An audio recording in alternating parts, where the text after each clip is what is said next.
Headline edition, July 8, 1947. The Army Air Forces has announced that a flying disc has been found and is now in the possession of the Army. Army officers say the missile found...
From the studios of Blackwater Media in the city of Atlanta, it's time for another episode of the Shadowland radio show. I'm your host, Dr. William Lester. On this edition of the show, High Strangeness. The Van Meter Monster. In 1903, people in Van Meter, Iowa were terrorized by a winged giant monster. More than a century later, the mystery remains unsolved. Over a series of nights in the fall of 1903, several respected men of Van Meter reported a half-human, half-animal with enormous smooth bat wings flying about. It let off a very bad smell and scared the people of the town because it moved at speeds never seen before. It also shot a bright light from its horned head. Each time the creature was seen, shots were fired at it. First by a man named U.G. Griffith as it flew across building tops. The monster seemed not to be hurt by the gunfire. The next night, the town doctor and bank cashier Peter Dunn saw the creature and opened fire. Dunn even took a plaster cast of great three-toed tracks left by the creature. The following night, a man named O.V. White was awakened from his sleep in his quarters above the hardware store and shot at the creature that was perching atop a telephone pole. This awakened Sidney Gregg, who had been sleeping in his store nearby. Gregg said the monster hopped like a kangaroo. Even the local high school teacher saw it and deemed it some sort of antediluvian monster. After being shot a number of times to no effect, the creature flew away, never to be seen again. The Kinderhook Blob. During the 1960s, at least 6 eyewitnesses claimed to have encounters with a floating, ghostly blob-like creature that was so intimidating that it even scared 2 men with guns. The strange tale of this unusual creature begins in the forests surrounding Kinderhook, New York, a small town whose name literally translates to Children's Corner in the language of the original Dutch settlers, not far from the lake of the same name. The first report of this creature comes to us from author and New York State Library genealogist Bruce Hallenbeck. When Hallenbeck was a 10-year-old boy, he and his cousin were playing in the woods behind his parents' house when they both saw something they would never forget. Hallenbeck would record this bizarre event years later in 1992 in a book he wrote titled Monsters of the North Woods. Hallenbeck says, "When I was 10 years old in 1962, I was up in the woods behind our house with my cousin Charlie, who was then age 7. We both heard this really high-pitched whistle noise. The children looked in the direction of the strange sound and were shocked to see what he later described as a white object peering at me from behind a nearby pine tree." Hallenbeck would later clarify that statement. "I say peering, but in fact it had no eyes that I could see. Wisely choosing caution over curiosity, the frightened cousins beat a hasty retreat back to Helen Beck's parents' home. The creature was not seen again until 1964, when a man reported seeing it coming down a hill directly toward him. This unusual creature has not been seen since. The Enfield Horror. Every so often there comes along a dramatic case of the strange that is hard to classify. In such cases, it is difficult to ascertain if we're dealing with a mystery monster, aliens, ghosts, or something else entirely. Such is the case of the strange visitor that made its way to a rural community in the state of Illinois in the early 1970s. Stalking through the nighttime woods, the enigmatic apparition which would hold a community in the grip of terror is a prime example of either bizarre cryptozoology, which we may never understand, or the profound effect of myth, legend, and hysteria of the human psyche. The southern part of Illinois was already long steeped in the bizarre well before the mysterious intruder came to terrorize the area.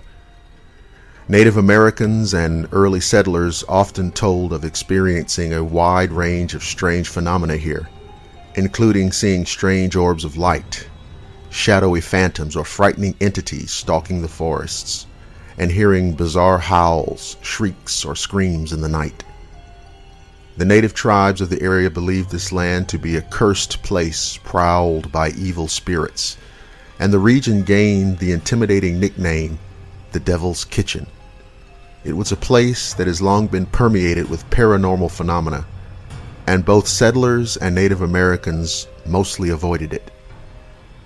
It was to this mysterious cursed land of specters, phantoms, and high strangeness that a sinister entity would emerge to maraud across a small town and earn its place among the most bizarre mystery monsters of cryptozoological lore. What would go on to be called the Enfield Horror first made its appearance in the small community of Enfield, Illinois, located in the southeastern corner of the state. On the evening of April 25th, 1973, 10-year-old Greg Garrett was out playing in the backyard of his rural home as his parents watched TV inside. The boy's parents were startled when their son purportedly suddenly burst in through the back door, crying hysterically and with a terrifying story to tell. Greg claimed that as he had been playing out in the yard, a hideous, misshapen beast had emerged from the darkness to attack him. According to the boy, the creature was an otherworldly abomination around 5 feet tall, with 3 legs, short, stumpy arms tipped with taloned hands, gray skin covered with slime, and disproportionately large red eyes.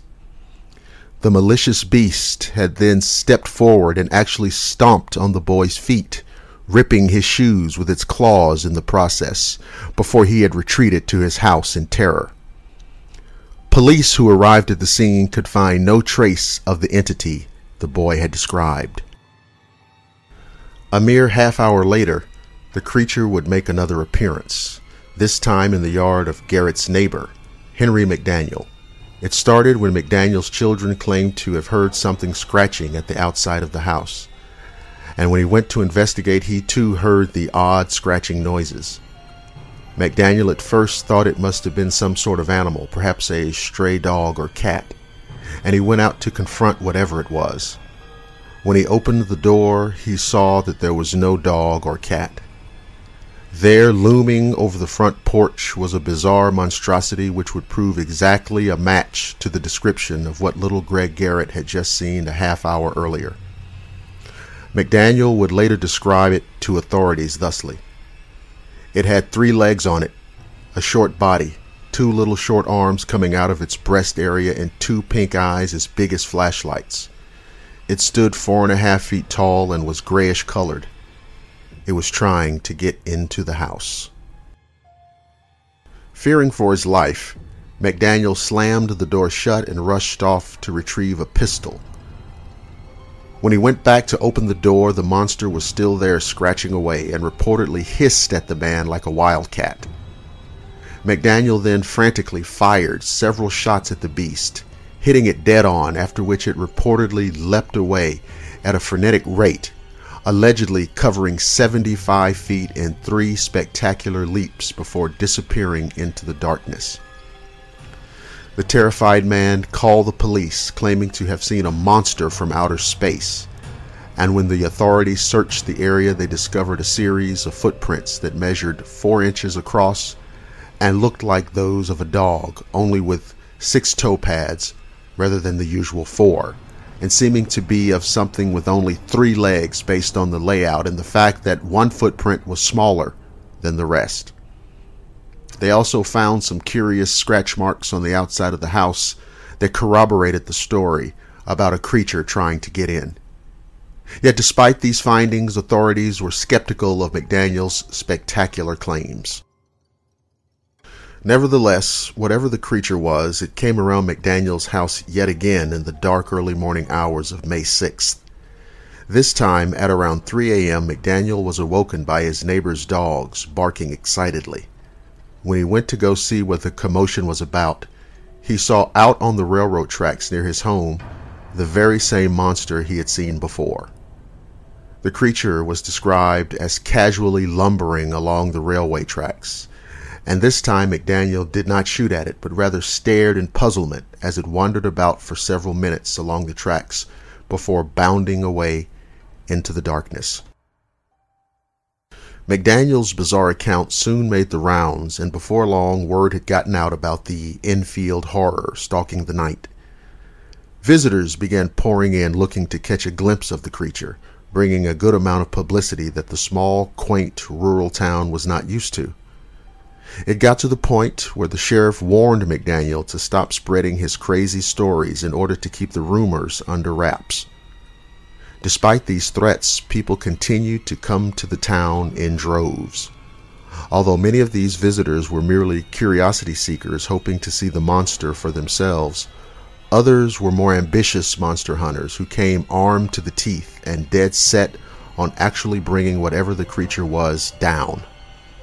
This alarmed the locals, as the last thing they wanted in their previously peaceful, quiet community was a bunch of trigger-happy thrill-seekers out in the woods with loaded guns and alcohol. Some of these monster hunters further fueled the frenzy of monster rumors with bizarre sightings of their own. 2 hunters from Indiana by the names of Mike Mogul and Roger Tappy claimed to have seen what they described as a large gray monkey dashing through the underbrush, which had moved too quickly for them to get a good shot at. In another incident, 5 hunters were arrested for hunting violations and as a threat to public safety after they opened fire in unison on what they would later claim to have been a gray, hairy creature that they had spotted in the woods. The hunters even claimed to have hit it, but that their bullets had no effect whatsoever. The sheriff didn't believe a word of it and considered them to be just a posse of gun-toting thrill seekers out drinking and raising hell. The final major sighting of the Infield Horror was made by a group of 4 men searching the area, with one of them being Rick Rainbow, the news director of radio station WWKI in Kokomo, Indiana. The group claimed that they had seen a gray, stooped-over ape-like creature loping through the woods near an abandoned house not far from McDaniel's property. The mysterious thing was reported to have been moving at a speed far faster than a man could run, and had finally disappeared into the forest. On this occasion, the strange creature was said to have let out a blood-curdling wail, which Rainbow claimed to have actually recorded on tape. The string of strange events that occurred in Enfield, Illinois, was then investigated by cryptozoologist Loren Coleman, who would later write an article about the Infield Horror in the July 1974 edition of Fate magazine entitled Swamp Slobs Invade Illinois. Coleman interviewed locals, listened to the Rainbow recording, and searched through the area looking for any signs of the beast. He even went to the actual home of McDaniel to investigate, and as he was there, he claims to have actually heard the creature's peculiar wailing for himself. Coleman would later say of the bizarre experience. I traveled to Enfield, interviewed the witnesses, looked at the siding of the house the Enfield monster had damaged, heard some strange screeching banshee-like sounds, and walked away bewildered. But what on earth was the Infield Horror? There have been many theories put forward over the years to try and come to some understanding of this bizarre story, running from the rational to the ridiculous. A popular notion is that what was seen was an escaped kangaroo, as this could account for the creature's purported leaping prowess, as well as give the impression of having only 3 legs under certain viewing conditions.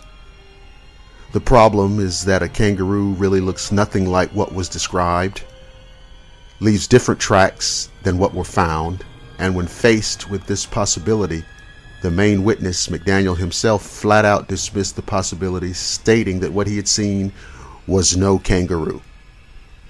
It was also speculated that an escaped ape could have perhaps been the culprit, yet this also does not really truly fit descriptions of the weird creature. More mundane animals theorized to have been behind the sightings include large dogs, calves, horses, bears, deer, and wildcats.